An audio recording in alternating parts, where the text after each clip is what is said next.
امام احمد بن حنبل رحمۃ اللہ علیہ بہت بڑے محدث تھے. ایک بزرگ تھے شاہ بقی الدین ابن مخلد. وہ کہتے ہیں مجھے پتہ چلا کہ اس دور میں نبی کریم علیہ السلام کی حدیث جو سب سے بہترین پڑھاتے ہیں وہ امام احمد بن حنبل ہیں. ان کو حضور کی حدیث سے جو خاص شغف ہے وہ کسی اور کو نہیں. کہتے ہیں میرے دل میں لو لگ گئی، حالانکہ میں امیر گھرانے سے تھا. میں کشتی میں بیٹھا امام احمد بن حنبل کے پاس آنے کے لیے، رستے میں طوفان آ گیا، کشتی ہچکولے کھانے لگی. کسی طریقے سے ایک جزیرے کے ساتھ جا کے کشتی لگی، ٹوٹ گئی، بکھر گئی. میں جزیرے پہ اتر گیا، اور بھی کئی لوگ تھے. 1 مہینہ وہاں رہنا پڑا. بارشیں ختم ہوئی، موسم ٹھیک ہوا تو ایک کشتی دکھائی دی آتی ہوئی. فرماتے ہیں کہ وہ اس کشتی میں بیٹھا، دوبارہ بغداد گیا. مجھے سفر طے کرتے 2.5 مہینے گزر گئے. وہ جزیرے پہ مہینہ پتے کھا کے بھی گزارا کرنا پڑا. نکلا تھا علم حاصل کرنے. جب بغداد شریف پہنچا، لوگوں سے پوچھا امام احمد بن حنبل کا مدرسہ کہاں ہے؟ انہوں نے کہا وہ مدرسہ تو بند ہو گیا ہے، وقت کا بادشاہ مخالف ہو گیا، مسجد مدرسہ سیل کر دیا. امام صاحب کہاں ہیں؟ کہا گھر کے اندر قید ہیں. ان کے گھر کو سب جیل بنا دیا، چاروں جانب پولیس کھڑی ہے، اور ویسے بھی بغداد میں کرفیو ہے، ہر چوک چوراہے میں پولیس والے کھڑے ہیں. شاہ بقی الدین کہتے ہیں اتنا کچھ سننے کے باوجود بھی میرا جذبہ ٹھنڈا نہیں ہوا. وہ مہینے میں سفر کی صحبتیں، گو سنا تھا کہ آستانہ یار دور ہے، پر ہم نے بھی ٹھان لی تھی کہ جانا. وہ سنا تھا کہ آستانہ یار دور ہے، پر ہم نے یہ ٹھان لی تھی کہ جانا ضرور ہے. کہتے پہنچ گئے. اب پتہ چلا کہ کرفیو ہے، سڑکوں پہ پولیس کھڑی ہے، گلیوں میں چوکوں چوراہوں میں پہرے ہیں. امام صاحب تک تو جا کوئی نہیں سکتا. کہتے میں نے ایک شخص کی منت کی، میں نے کہا کسی طریقے گاڑی بتا. کہنے لگا میں اشارہ بھی نہیں کر سکتا، سخت حالات ہیں. وہ کوئی طریقہ. میں نے جب زیادہ تڑپ کے کہا تو وہ شخص کہنے لگا میں ان کے گھر کے قریب تجھے لے جاؤں گا اور گزرتے وقت صرف آنکھ کا اشارہ کروں گا. کہتے میں نے کہا یہ بھی ٹھیک ہے.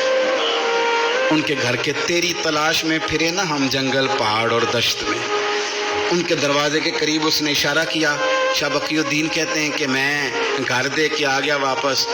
اب میں سوچنے لگا کہ کیسے امام صاحب تک پہنچنا ہے. بڑی تجویزیں سوچیں، بڑی تجویزیں. کام والا بن جاؤں، پھیری لگانے لگ جاؤں. پھر سوچا کہ اگر میں کچھ بیچوں گا ریڑھی پہ رکھ کے تو کوئی خریدنے نکلے گا، کوئی نہیں نکلے گا. کس طرح کروں، کیا کروں، بڑی سوچیں. بالآخر میں نے طے کیا. اللہ اکبر. میں نے نہ کپڑے پھاڑ لیے، امامہ اتار دیا. فرماتے ہیں کہ ایک پیالہ مٹی کا خرید کے گلے میں رسی سے باندھ لیا، اور امام احمد بن حنبل کی 3 گلیوں پیچھے میں نے دروازہ صدا لگانی شروع کی. فقیر ہوں، اللہ کے نام پہ لینے آیا ہوں. کہتے 1 دینار مانگتے مانگتے مانگتے مانگتے آزم یار منون دی خاطر اساں کی پیس وٹائے. کہتے ہیں مانگتے مانگتے نا میں امام احمد بن حنبل کے دروازے تک آیا. امیر گھر کا بچہ تھا، بڑے پیسے جیب میں ہوتے تھے. امام کے دروازے پہ صدا لگائی، کوئی ہے اللہ کے نام پہ دینے والا؟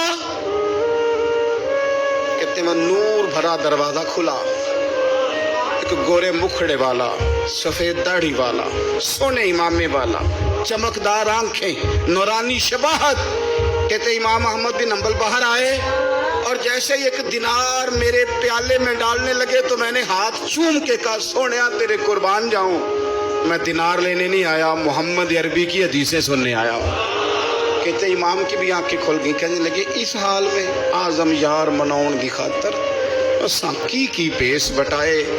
کہ حضور کیا کرتا، یہی ایک طریقہ رہ گیا تھا، میں تو کہاں سے چلا ہوں، کہاں پہنچا ہوں، کیا کروں.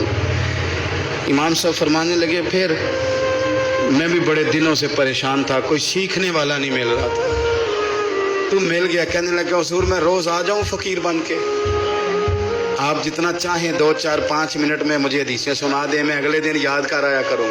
کہتے 2 سال لگ گئے. شاگرد کہاں ملیں گے ایسے، کہاں مرید ملیں گے، گزر گیا دور. کہتے ہیں کہ میں نا ہر روز فقیر بن کے جاتا، 3 گلیاں پیچھے مانگنا شروع کرتا، کوئی شک نہ کرے. 2 سال دروازے پہ جاتا، آگے پیالہ کرتا، امام 1 دینار ڈالتے اور مصطفیٰ کی حدیثیں سناتے. کہتے ہیں حالات بدل گئے. 2 سال کے بعد حکومت بدل گئی، امام کا مدرسہ بحال ہو گیا، رش ہو گیا. بادشاہ بڑا عقیدت مند تھا، جو نیا آیا اس نے بڑا کر کے ادارہ بنا کے دیا. جس دن میں گیا تو رش لگا ہوا تھا. کہتے حالات بدلے تو ہم نے بھی کپڑے بدلے، ہم نے بھی دوبارہ سے دستار باندھی. اور کہتے ہیں بڑے لوگ بیٹھے ہوئے تھے، میں جب داخل ہوا نا تو امام اٹھ کے کھڑے ہوئے. آپ فرمانے لگے پتر ادھر آ، تو آگے آ کے بیٹھ. لوگ دین سیکھنے آتے ہیں، تو فقیر بن کے مانگنے آیا تھا. اور میں بھی باقیوں کو پڑھایا کرتا تھا، تجھے میں دیا کرتا تھا. اور اب باقی پڑھا کریں گے، تجھے دیا جائے گا.